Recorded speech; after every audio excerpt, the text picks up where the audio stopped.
Illinois basketball travels to Nashville to take on the Volunteers, and man, I think you have to win this one.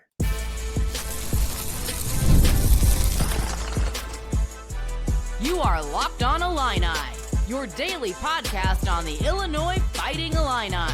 Part of the Locked On Podcast Network, your team every day. Welcome all to another edition of Locked On Illini. Thank you all so much for making us your first listen each and every day, and for making the Locked On Sports Network the number one sports network in the country. Today's episode is brought to you by FanDuel. If you want to be right in the middle of the action this season, visit FanDuel.com and place your NFL live bets all season long. My name is Sonny Verma, your host here at Locked On, where I continue each and every day to give you all the coverage you need of the beloved. I ask for nothing in return, but again, if you're feeling nice, and I know my everydayers are doing it every single day, I appreciate each and every one of you. Make sure you hit that like button and make sure you're subscribed to this channel. And you know what? Be in the holiday spirit. Go share this channel with another Illini fan in your life. On today's episode, we're going to be talking about the matchup on Saturday, because all of a sudden it's gotten really interesting. The number 14 Illinois Fighting Illini are going to Bridgestone Arena to take on number 13 Tennessee. And if we're going to be honest here, the vibes around this matchup changed a lot over the last 72 hours or so. What looked like a brutal road test is now shaping up to be a potential opportunity for Illinois. Absolutely a winnable game. After Tennessee's shocking collapse against Syracuse on Tuesday evening, I don't want to say it lightly. Syracuse is still a top 15 team. It's still a Rick Barnes team.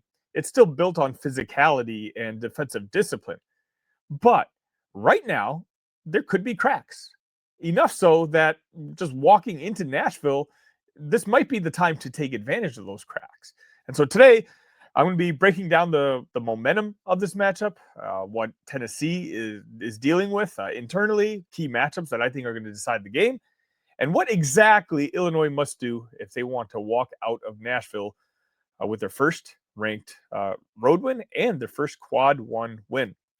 Let's start talking about the Volunteers. They started the season 7-0. They look like a Final Four threat, look like one of the more defensively disciplined teams in the country, and then boom, they lose to Kansas, which is fine. Losing to Kansas, that happens. Then they turn around and they play Syracuse, and they absolutely implode. 17 turnovers, 24 points allowed off of those turnovers, less than 0.9 points per possession. Rick Barnes, who's been around forever, came out and essentially said, "We don't even do what we do in practice."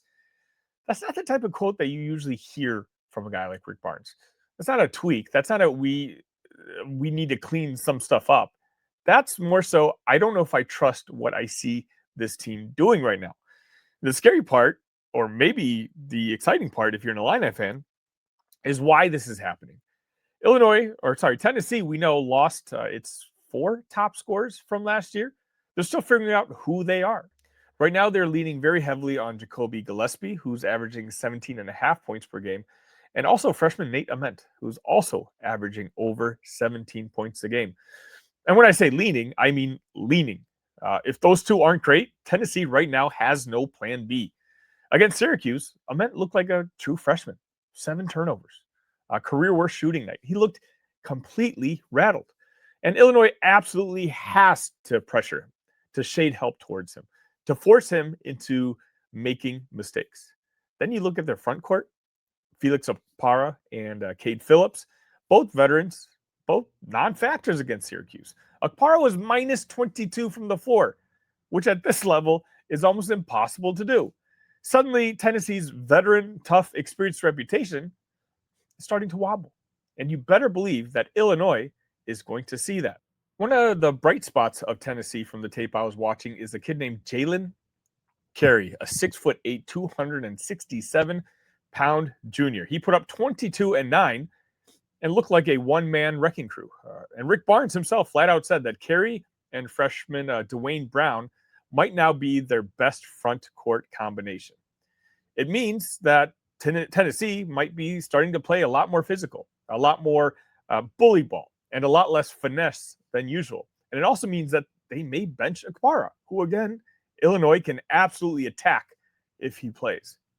If Tennessee shifts towards Carey and Brown, well, then the Illini are going to have to be ready for stronger isolation drives, more post sealing, more offensive rebounding, and fewer mid-range touches.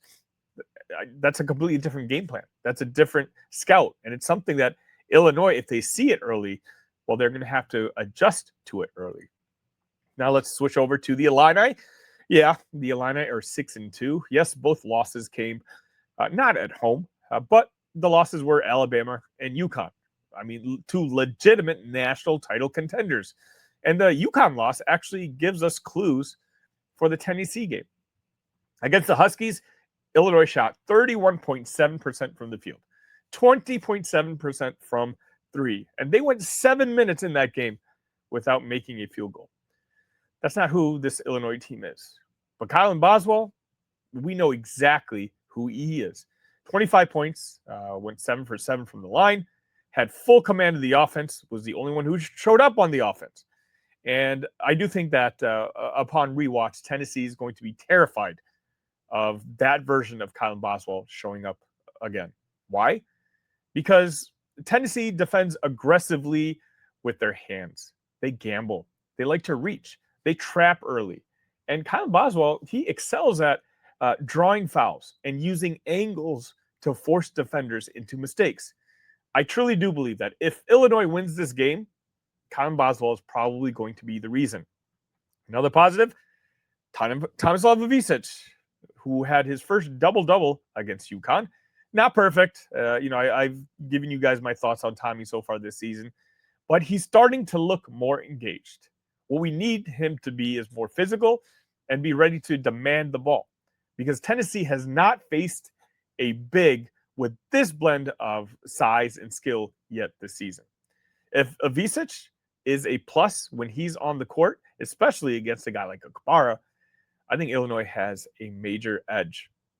So let's break down my key matchup for this upcoming game. For me, it's Keaton Wagler against the Tennessee perimeter.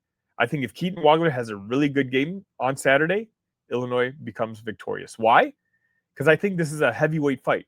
Wagler has to be selective. Tennessee is going to swarm him. They're going to test his patience. But the Syracuse game showed Tennessee's weak. Their rotations break down against smart, unselfish movement shooters. If Wagler cuts hard and lets the game come to him, I think he can punish the over-help defensive style that Tennessee wants to do. If Keaton can play like Keaton has played in his good games, where he looks like a junior who takes care of the ball, who attacks the rim, who gets to the free throw line, between him and Kylan Boswell, those two guys alone might be enough to take down the Volunteers on Saturday. Other keys that I think Illinois has to do to win this game: attack the paint and draw fouls. Kansas beat Tennessee because they got to the line 30 times. Illinois doesn't need to shoot 30 free throws, but they do need to put that sort of pressure on Tennessee. Boswell, Wagler, Mirkovic, they all need to force the issue. Also, Illinois needs to try to take care of the basketball. I really think that Tennessee's biggest way to win on Saturday is by forcing Illini turnovers. If Illinois can keep the turnovers under a dozen, I think they can come out with the victory. And also, hero ball. I just think that Illinois' offense stagnates a little bit when it's just one guy holding the ball all the time.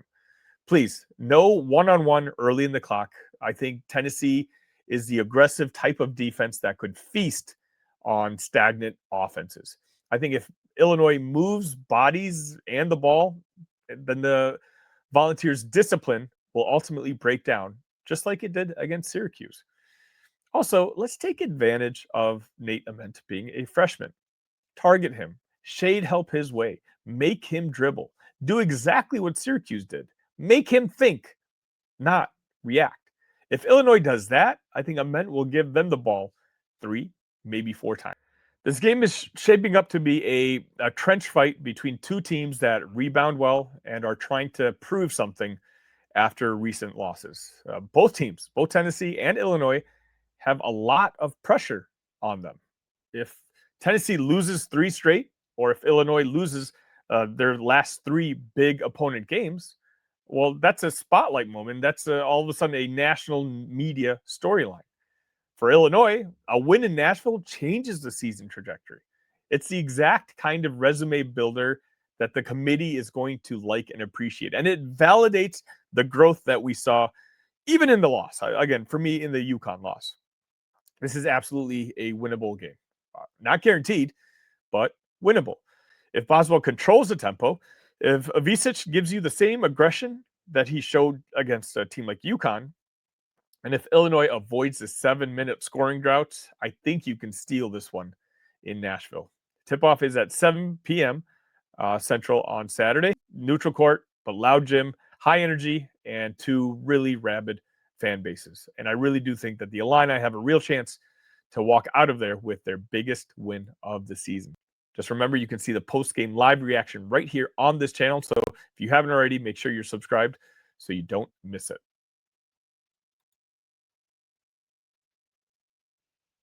NFL Sundays move fast. One big play, and suddenly everything feels different. That's what makes live betting with FanDuel so exciting. You're not just watching the game, you're reacting to it in real time. With FanDuel, you can place bets as the action unfolds. Every drive, every momentum, every swing, every highlight moment. Live betting is best when the game starts to shift. Receiver gets hot, a defense tightens up, or the momentum flips after a turnover. FanDuel lets you jump into the moment. Live spreads and money lines adjust instantly. Player props update as guys adjust and heat up. You can bet next touchdown scores, drive results, totals, and more. It keeps you locked in on every snap, every drive, every possibility. So if you want to be right in the middle of the action this season, visit FanDuel.com and place your NFL live bets all season long. FanDuel, the game moves fast, and so can you. Illinois football, finished with a solid but not spectacular 8-4 season this year. And I wanted to take a minute to step back and recognize some players who earned some postseason honors across the conference. And again, this isn't fireworks and confetti segment, but that's just not where the team is right now. But I do think that it's important to acknowledge the individual bright spots that showed up during a season that had its shares of up and down. So think of today's tone as a 3 out of 5 on the celebratory scale. Respectful, earned, but grounded. First up, we're going to start with the first team all Big Ten by the coaches was named by J.C. Davis. And that's not something that happens very often. It's actually rare. You have to go back to Kendrick Green in 2020 to find the last time an Illini offensive lineman was recognized at this level. Before him, Tony Pashos, more than 20 years ago. And quite honestly, J.C. Davis deserves that company. When you look at the film and the analytics, Davis didn't just play well. He graded out as one of the best tackles in the entire country. He allowed just 3 sacks all season, rarely gave up pressures, and played with a level of polish that you see from a potential NFL-bound tackle. And the thing I appreciate is how coachable he was. Bart Miller said that there were areas they challenged Davis to improve from last season: footwork, finishing plays, hand placement, and he took that coaching personally. He didn't plateau, he leveled up. Reasons like that is why he's going to eventually go to the NFL next year and why he's earned every bit of his postseason recognition. Next up, we have Hank Beatty, the breakout player of the Illini offense this past year. Beatty landed on the third team all Big Ten, and it honestly reflects the year he put together. 4th in the Big Ten in receiving yards, 3rd in catches, a true go-to guy who kept showing up week after week. And his versatility this year, that's not something you just stumble into. Passing touchdown, rushing touchdown, receiving touchdown, punt return touchdown. Nobody else in the country checked all of those boxes. The last Big Ten player to do so was more than 20 years ago. And, with Hank, he worked his way into a starting role. He grew into a leader. And when you hear him talk about how fast the journey went by, you realize that he never took any of this for granted. Bielema says he wishes he could have had Beatty for one more year. And you can understand why. He became the engine of this passing game. The program isn't going to forget Hank Beatty anytime soon. We've also got some honorable mentions, guys who may not have grabbed headlines, but who played real roles in keeping this offense functional. Left guard Josh Geske earned honorable mention status, and if you paid attention to the trenches, it's not too much of a surprise. He allowed just 1 sack all season. For the most part, they kept Okpara clean. He moved bodies in the run game, and he developed into a steady interior starter. Kansas State tried to steal him in the portal last year, but Illinois kept him, and they rewarded him with he rewarded them with his best season yet. Luke Okpara also earned honorable mention from the coaches, and while it certainly wasn't a dream season, not close to a perfect season, he still took meaningful steps. Nearly 2,900 passing yards, a completion rate over 68%, 21 touchdowns to just 5 interceptions. Okpara kept Illinois in games when the defense struggled.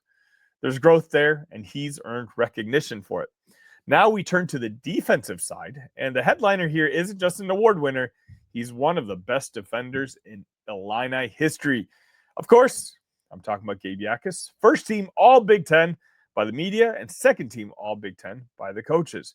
This is the 5th straight year Illinois has had a defensive player land on the first team. Look at the recent names: Kirby Joseph, Devin Witherspoon, Sidney Brown, Johnny Newton, and Xavier Scott. Jacas fits in that league comfortably. He led the Big Ten in sacks with 11. He was near the top in tackles for loss. And when you add it all up, he delivered one of the more productive pass rushing seasons that Illinois has ever seen. Think about this. Only 4 players in Illinois history have had double-digit sack seasons before him. Simeon Rice, who did it twice, Whitney Marsalis, Scott Davis, and Mike Pulaski. Again, elite company. And Jacas now finishes his career second all-time in sacks at Illinois. Think about the pass rushers this program has developed over the last 30, 40 years. He's only behind Simeon Rice. He also ends up top 10 in tackles for loss and top 10 in forced fumbles. His legacy is stamped forever. Bielema said that he might be the highest draft pick on the roster, and when you turn on the tape, you understand why. The power, the bend, the motor. When he's locked in as a rusher, he can take over games. And even in the tougher stretches this season, Jacas remained one of the most steady, impactful players Illinois had. He wanted to leave a legacy, and he certainly did. So what does this all mean for the state of the program? On a macro level, Illinois didn't have the season that it wanted. No one is pretending otherwise, but individually, you did have players rise. You had veterans who improved. You had guys who pushed themselves into NFL conversations, and you had a continuity streak develop. 5 straight years with a first-team defensive player and 3 straight years with a wide receiver earning all Big Ten recognition. Those are building blocks, and as Illinois prepares for a roster overhaul this season, these achievements are going to matter. They help you recruit. They give you examples to show portal players. They reinforce that Brett Bielema and his staff can develop talent, even in seasons where the win-loss column doesn't show it. Davis sets a standard for offensive linemen. Beatty sets the standard for skill players. Jacas sets the standard for pass rushers. Geske and Okpara show what development looks like behind the scenes. None of this should be framed as a celebration of the season, but it is a recognition of individuals who excelled despite some inconsistencies around them. And in a moment where Illinois is trying to reset or reload the roster, strengthen its core, and rebuild depth, these individual success stories matters more than you might think. The holidays are officially here, which means gift hunting season has begun. And if you want something meaningful, personal, and guaranteed to get a reaction, Aura Frames is the gift that delivers every time. It's not just something you wrap, it's a way to share memories. Because Aura isn't just your average picture frame. You can preload the frame with photos before gifting it. So when they plug it in, the memories are already there. No apps to figure out, no setup headaches, just instant smiles. As soon as I saw what an Aura frame looked like, I knew I had to get it for my mom, who has grandchildren spread all across the United States. It's a way for her to be involved even when she isn't necessarily there. For a limited time, save on the perfect gift by visiting auraframes.com to get $35 off Aura's best-selling carver mat frames, named number one by Wirecutter, by using promo code COLLEGE at checkout. That's auraframes.com, promo code COLLEGE. This deal is exclusive to listeners, and frames sell out fast. So order yours now to get it in time for holidays. Support the show by mentioning us at checkout. Terms and conditions apply. I wanted to wrap up this Friday episode talking about a tweet that Robert Rosenthal, a Lion Eye famed fanalist, an Illini a legend, I guess you can say at this point, he, with Alex Golish's appointment as the new head coach, he referenced what Tim Beckman's 2009 offensive staff was at Toledo. Now, Tim Beckman, I don't have to tell you, was eventually the head coach at Illinois, but he got that job largely on the back of his performance at Toledo. And so I thought this was an interesting tweet. So Tim Beckman's offensive coordinator in 2009 was Matt Campbell, who's the current Iowa State head coach. And who knows, as of this recording, he's the number one contender now for the Penn State head coaching job. But let's be fair, by the time Monday rolls around, I might be the number one contender for that Penn State job, which I would decline because I think I like it here at Locked On Illini better. Scott Satterfield was a QB's coach, and now he is the Cincinnati head coach. Jason Candle coached tight ends for Tim Beckman, and now he's the Toledo head coach. And of course, as I mentioned, Alex Golish was the running backs coach, and now he's the Auburn head coach. Out of all five of those guys, Illinois picked Tim Beckman to run the program here. And there's a reason that we sit here years later being so grateful that Brett Bielema has turned things around to the point where an 8-4 season almost feels like a disappointment. My, how far things have come. Also, I did want to mention, now that December has rolled around, a lot of you who listen to Spotify or watch me on YouTube or on your favorite audio platform, whatever it might be, a lot of those platforms in the month of December, Spotify calls it Spotify Wrapped, but it's the same idea between all the different platforms where they basically tell you what you spent most of the year listening to.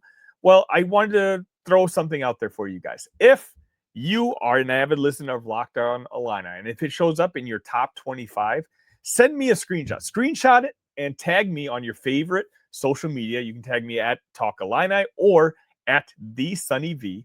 Screenshot it, tag me, and I'm going to enter you in a contest to win a gift card at the end of the year. Again, if you are on social media, if not, then maybe email me, letting me know, just sending me a screenshot via email. I prefer social media because, of course, I can retweet it and show folks, just what kind of community that we do have here at Lockdown, which I'm incredibly grateful for. And, there's going to be a big announcement from the Locked On Network sometime next week.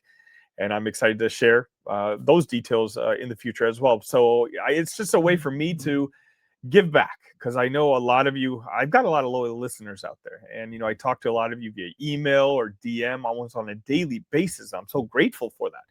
And so I want to just give you a shout out. So if you've stuck around with me all year long, tag me, show me in a photo, let me retweet it, let me share it on Instagram, whatever social media you are on, just find me on. Again, I want to show the world that how awesome our community here at Locked On really is. Speaking of community, our Discord, Talk Illini Discord, is now over 330 Illini fans spread across the country. And again, there's all kinds of conversations happening all day, every day, whether it's on the serious note or even as of this recording, I just checked in, they're talking about Jake Davis's hair. I can't say this enough, especially with the holidays rolling around. If you got uncles and aunties who don't care about the Illini and they don't want to listen to you, join our Talk Illini community, our Discord. The link will be in the description. I think it's the biggest Illini community on the internet at this point, especially with the amount of people discussing Illinois athletics, whether it's football, whether it's baseball, or basketball, baseball, even if it's not Illini sports. We talk football, NFL, the Chicago Bears season that they're having, the Bulls, and how embarrassing they are. I can't say this enough. When you want to be surrounded by other Illini fans, a lot of us are spread throughout the country. And that was one of the reasons, I started the Discord last year because I lived in Texas. I was not close to Illini fans. So I wanted to wait to, not necessarily watch the game with Illini fans in person, but a way to, talk it through while the game was happening. And this was the community I started, and I'm so grateful I did. So again, I reach out to you guys. If you guys are interested in something like that, please join the online Discord. I would really appreciate it. Also, if you have questions, if you have ideas for segments, this is my show, but it is your show. Send me an email at talkillini@gmail.com. Look, what the coaches said segment was because of you. On the game tape, the player grades was because of you guys. It's hard enough making content each and every day. It makes it a lot easier to make content that I know you guys are going to want to watch. So I just want to mention that one more time before I let you guys go. Thank you for making Locked On Illini your first listen today. For your second listen, check out Locked On Big Ten. Kretschmann breaks down the most exciting conference in college sports, from the rivalries to the championship and every game in between. Find Locked On Big Ten on YouTube or wherever you listen to podcasts, part of the Locked On Podcast Network, your team every day. It's going to just about wrap it up for today. Again, you'll see me Saturday evening right after that Tennessee game. Look, I did not have a good feeling about our game against UConn, and I predicted that to be a loss. I have a good feeling about this one. I understand it's in Nashville. I understand the vibes amongst Illini basketball fans isn't very high right now, and there's not a lot of confidence being shown. But I think the Illini pull it off against Nashville. 90-83. Illini take the victory. And again, please join me in the live post game immediately after the game, and we'll discuss what we saw. Hopefully we get to celebrate together. If we're not celebrating, we'll have a little therapy session together. But either way, I'll see you there. Until next time, ILL. Love you guys.